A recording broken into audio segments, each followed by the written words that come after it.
skan mācītāja Brūsa Hesa veidotais raidījums Dārgumi katrai dienai.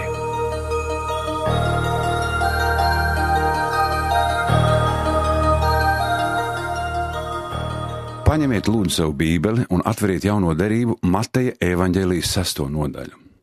Šajā nodaļā Jēzus izsaka abrīnojumus, dziļdomīgus vārdus par lūgšanu.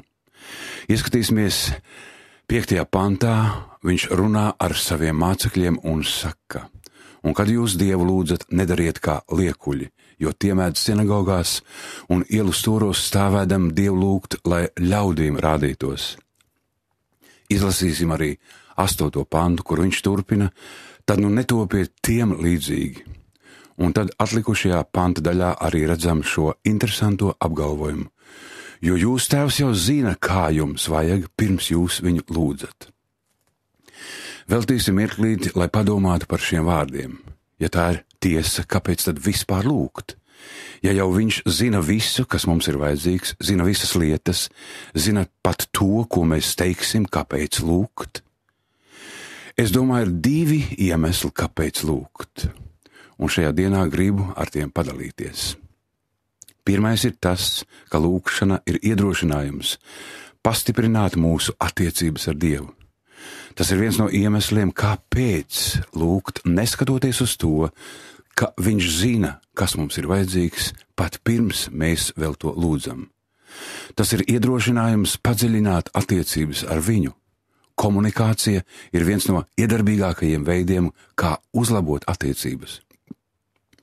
Otrs iemesls, kāpēc pūlēties lūgt, lai arī Dievs jau tāpat visu zina, ir tas, ka tādējādi mēs izrādām savu atkarību no Dieva.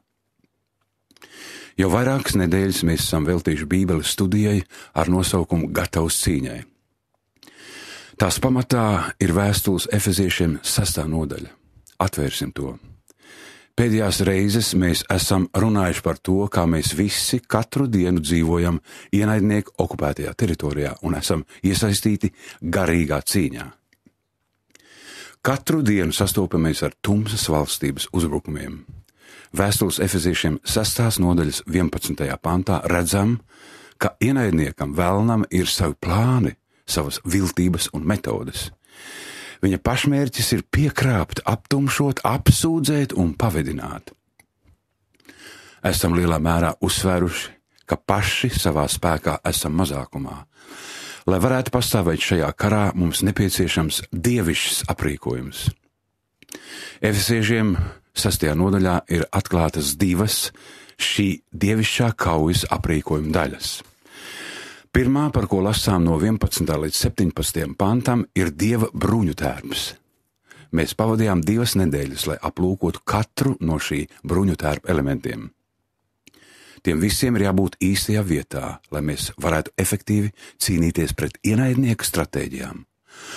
Un otrs dievišķā kaujas aprīkojuma aspekts, kas ļauj mums pastāvēt stipriem un pārliecinātiem, ir lūgšana. To redzam no 18. līdz 20. pantam, un par to arī runāsim šodien. Sapratīsim, ka visstiprāk varam pastāvēt esot uz ceļiem. Lasiet kopā ar mani no 18. līdz 20. pantam. Pāvils raksta: ar visām lūgšanām un lūgumiem lūdziet Dievu garā ik brīdi. Tai pašā nolūkā esiet nomodā un pastāviet savās aizlūgšanās par visiem savējiem, arī par mani, lai mana mute droši atvērtos runai, un es bez bailēm varētu sludināt evaņģēlija noslēpumu. Viņa važās kaltais vēstnieks es esmu, un to gribu sludināt bez bailēm, kā man tas pienākas. Šodienas plāns, aplūkojot lūgšanu, sastāv no 3 daļām. Pirmkārt, parunāsim par lūgšanas dzīvesveida aicinājumu. Es domāju, ka bez tā nevaram piedzīvot efektīvu lūgšanu. Otrakārt, parunāsim par to, kāda ir dzīve, kas ir pamatota lūgšanā. Viens ir, ka esam uz to aicināti, bet pavisam kas cits saprast, ko tas nozīmē. Un treškārt, noslēgumā runāsim par cīņas lūgšanu, ko varam pielietot savās ikdienas sadursmēs ar ienaidnieku. Atcerieties, Pāvils runāja par to, ka mums jāpastāv stipriem kungā, ka mums jāstāv stipriem pret ienaidnieku, un tad viņš pievērsās visiem bruņu tērpa elementiem, par kuriem runājām vairākas nedēļas. Tad no 18. līdz 20. pantam Pāvils pievēršas lūgšanai. Te ir jāsaprot, kas ļoti svarīgs, ko citi Bībeles tulkojumi tik skaidri neparāda. Šeit lietotās vārdu gramatikas formas norāda uz to, ka nemitīga lūgšana notiek vienlaicīgi ar ieterpšanos bruņu tērpā. Lūgšana un bruņu tērpa uzvilkšana iet roku rokā, tā notiek paralēli. Tas nozīmē, ka, lai stipri pastāvētu pret velna viltībām, mums jāpielieto divējāda pieeja, jāuzvelk bruņu tērps un jāpraktizē lūgšana. Savā būtībā lūgšana ir saruna ar mūsu virsnieku. Ik rītu dodoties garajā karā pret tumsas spēkiem, mums jāuzvelk Dieva bruņu tērps un arī jāpraktizē lūgšana, kas ir mūsu komunikācija ar virsnieku. Jo vairāk mēs ar kādu runājam, jo dziļākas būs mūsu attiecības. Tas arī daļēji ir mūsu lūgšanu iemesls būt tuvākiem ar savu virsnieku. Vēl viens iemesls, kāpēc lūdzam, es jau to minēju iepriekš, ir, lai parādītu savu atkarību. Principā, uzvelkot bruņu tērpu, mēs atzīstam, ka viņš spēj un vēlas apmierināt mūsu vajadzības, bet nemitīga lūgšana ir veids, kā viņš to var īstenot. Tātad mēs runājam par aicinājumu uz lūgšanas pilnu dzīvesveidu. Kā tas izpaužas realitātē? Tas nozīmē, ka mēs lūdzam biežāk kā tikai svētdienā. Tas nozīmē, ka lūdzam ne tikai pirms ēdienu reizēm. Tas nozīmē, ka lūdzam ne tikai tad, kad esam briesmās un neatliek nekas cits, kā saukt uz Dievu pēc palīdzības. Lūgšanai jābūt mūsu dzīvesveidam. Pievērsiet uzmanību 18. pantam. Ar visiem lūgumiem un lūgšanām lūdziet Dievu ik brīdi. Proti, lūdziet bez mitas, lūdziet visu laiku, vienmēr. Varbūt atcerieties, ka arī pirmajā vēstulē Tesaloniķiešiem 5:17 redzam pavēli. Lūdziet bez mitēšanās. Ko tad tas īsti nozīmē? Nepārtraukti un bez mitēšanās lūgt. Vai tas nozīmē burtiski lūgt bez mitēšanās? Kā ļoti uzticīgam mūkam klosterī, kurš tikai lūdz visas dienas garumā? Vai tas to nozīmē? Es domāju, ka varētu to ilustrēt ar piemēru, salīdzinot bez apstājas un saruna ar atvērtu sarunu. Es domāju, ka nepārtraukta saruna tas ir, kad kāds runā bez pārtraukuma, tikai runā. Man pašam ir ārkārtīgi grūti sarunāties ar cilvēku, kurš nemitīgi runā, nemaz neievelkot elpu, ne uz mirkli neapstājoties. Un būšu godīgs, ir bijušas reizes, kad es esmu turējis telefonu izstieptā rokā, nogaidīdams, kad šī nemitīgā runāšana beigsies. Tā, redziet, ir nepārtraukta saruna bez apstājas. Bet tas ir kas pavisam atšķirīgs no atvērtas sarunas. Varētu to dēvēt arī par notiekošu sarunu. Pavisam vēl nesen mēs ar sievu braucām uz Nebrasku. Tas bija 7 stundas ilgs brauciens. Viens no galvenajiem iemesliem šim braucienam bija apciemot sievas vecākus, kuri katrs dzīvo citā pansionātā. Visa brauciena laikā mūsu starpā norisinājās šāda atvērta saruna. Reizēm ļoti aktīvi diskutējām, reizēm klausījāmies viens otrā, taču sarunā bija vieta 2 dalībniekiem. Bija brīži, kad neviens no mums nerunāja. Taču visu laiku bijām atvērti aktīvai sarunai, tāpēc man ļoti patīk šādi ceļojumi, ka varam beidzot kārtīgi izrunāties. Nereti esam tik ļoti aizņemti katrs savās darīšanās, ka nemaz nesanāk laika aprunāties. Es domāju, ka tieši par to Pāvils runā arī šeit, mudinot mūs uz lūgšanas pilnu dzīvesveidu, kā atvērtu sarunu ar Dievu. Tas nenozīmē, ka nebūs klusuma brieži. Ir Bībeles tulkojumi, kuros teikts lūdziet visās situācijās. Proti, pie ikvienas cīņas uzbrukumā ieraugot ienaidnieka ugunīgās bultas, sastopoties ar kārdinājumiem un grūtībām, turēsim sarunu ar Dievu atvērtu. Lai šāda atvērta saruna ar Dievu mums ir visas dienas garumā, caur ko varam viņam teikt: Dievs, tu man esi vajadzīgs, es esmu atkarīgs no tevis it visā, kas notiek manā ikdienā. Runājiet ar Dievu darba vietā, turiet sarunu ar Dievu atvērtu. Kungs, es gribu pagodināt tevi caur šo darbu. Es gribu strādāt krietni un godīgi, lai tas nestu tev godu.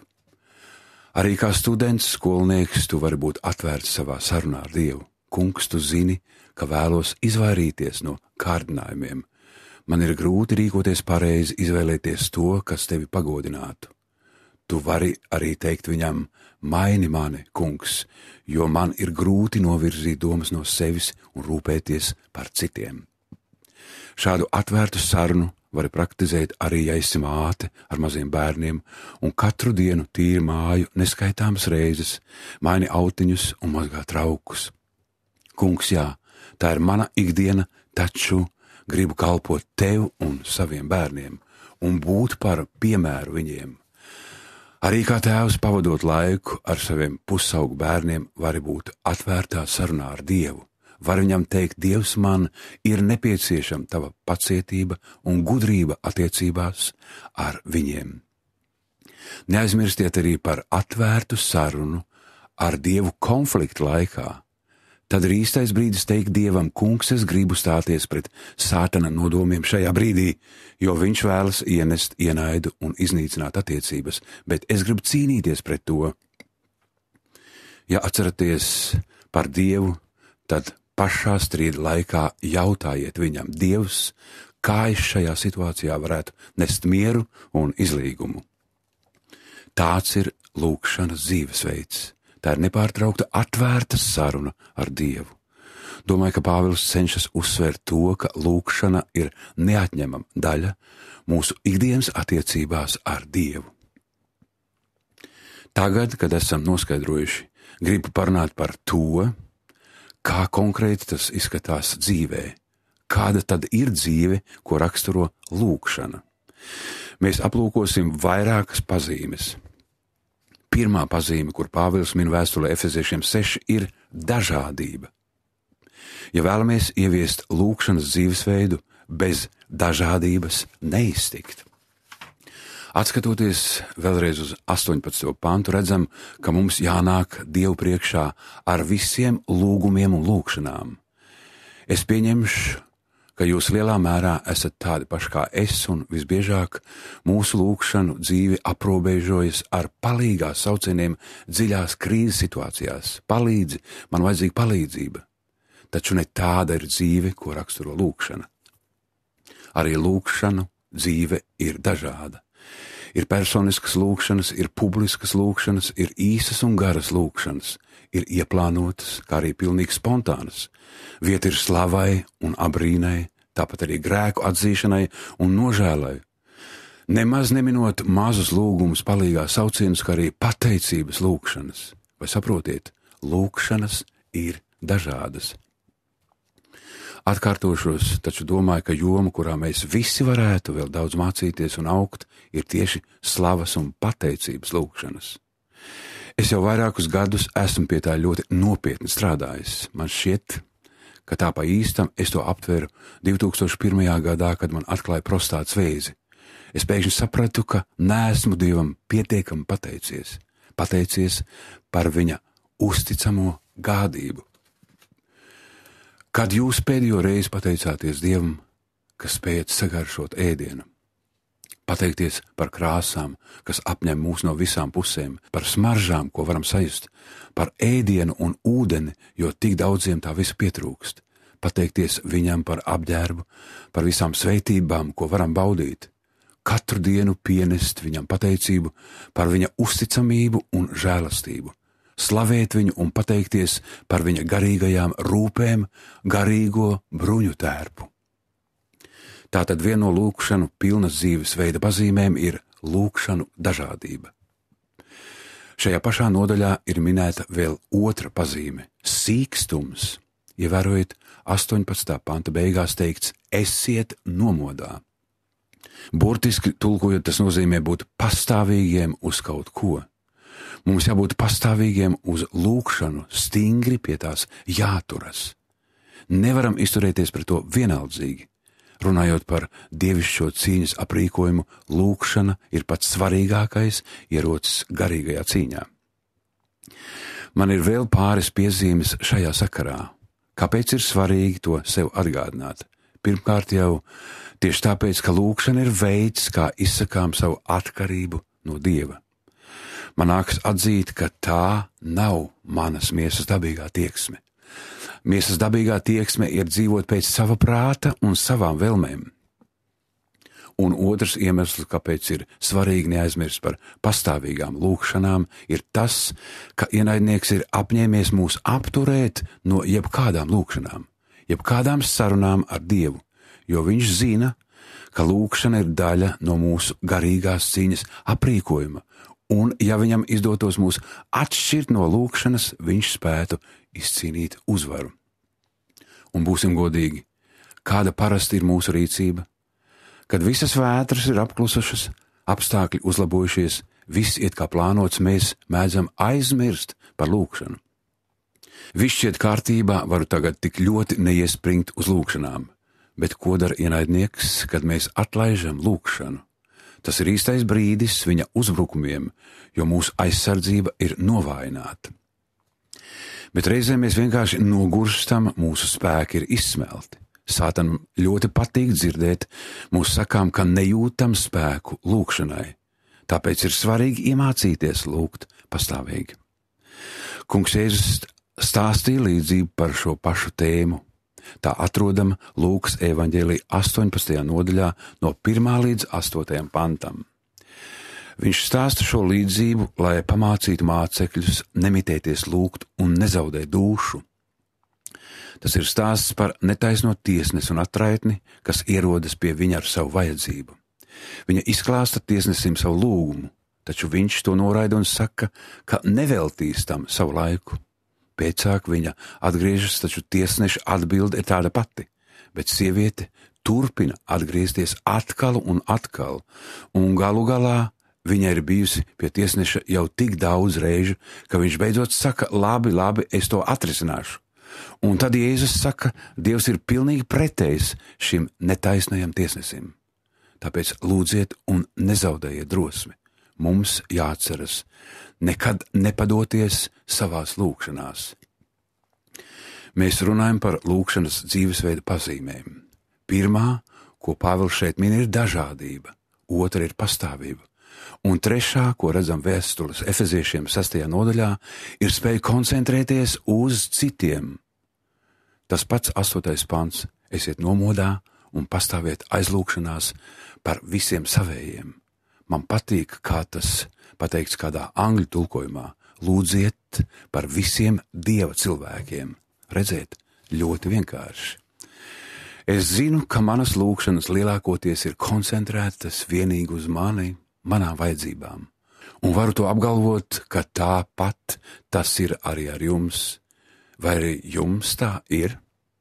Bet Dievs nekad nebija plānojis, ka mūsu garīgās cīņas stratēģija būtu paredzēta tikai vienam karotājam.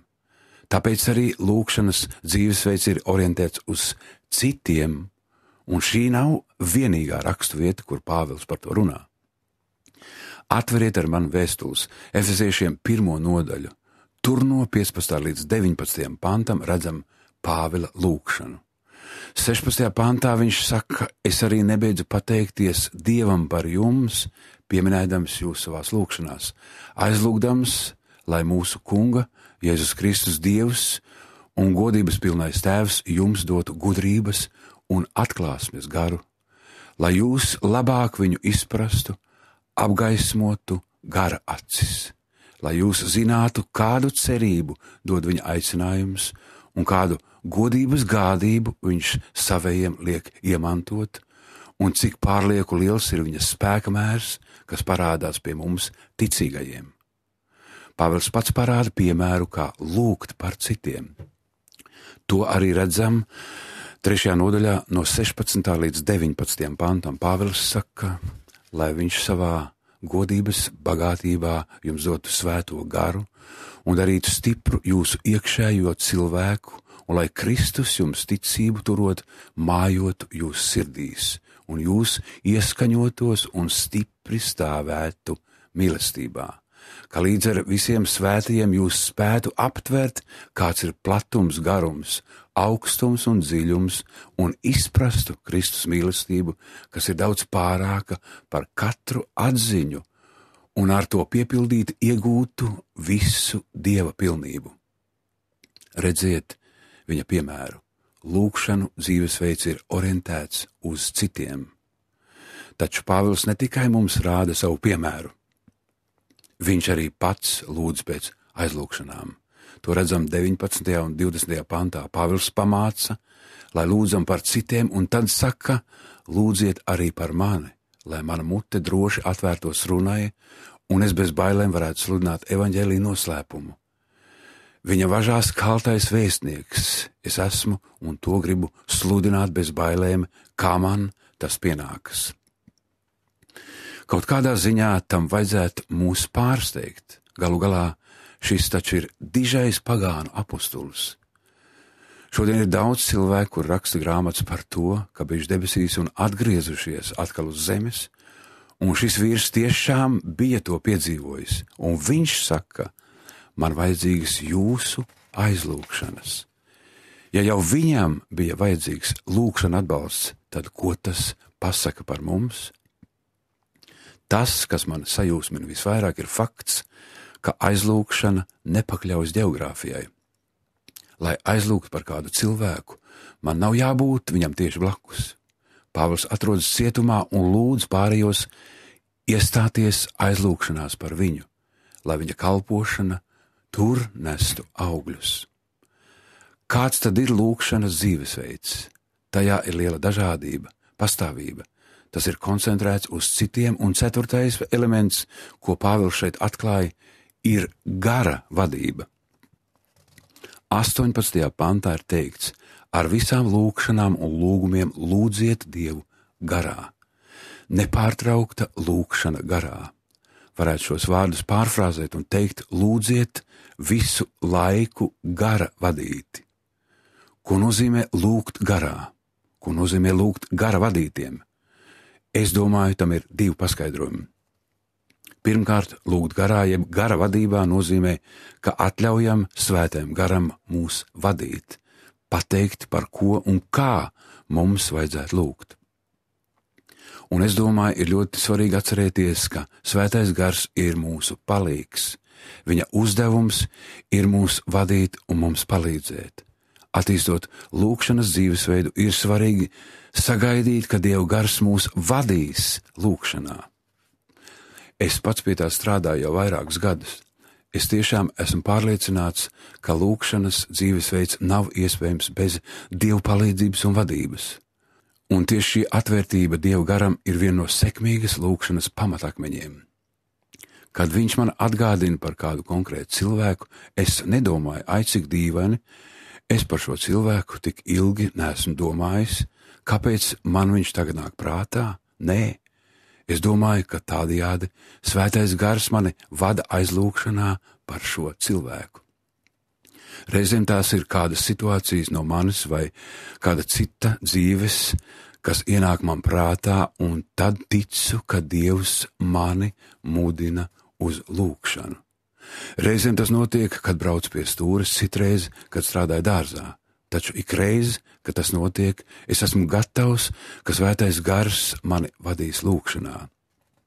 Ir bijušas reizes, kad man pēkšņi prātā iešaujas domas par cilvēku, kuru neesmu redzējis vairāk kā 10 gadus.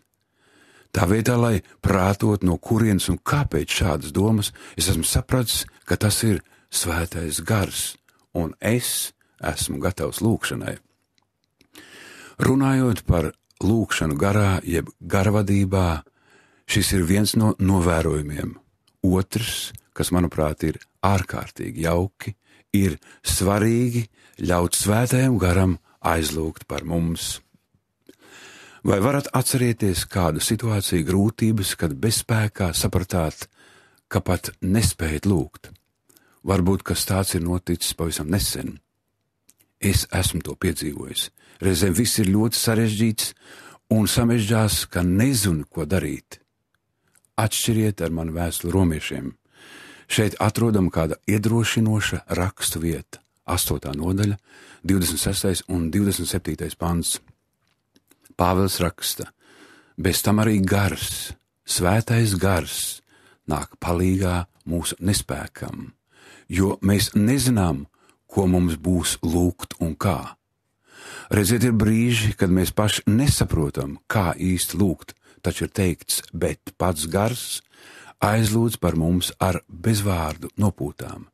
Bet tas, kas izpētīs sirdis, saprot, ko gars grib, jo tas pēc Dieva gribas iestājas par svētajiem.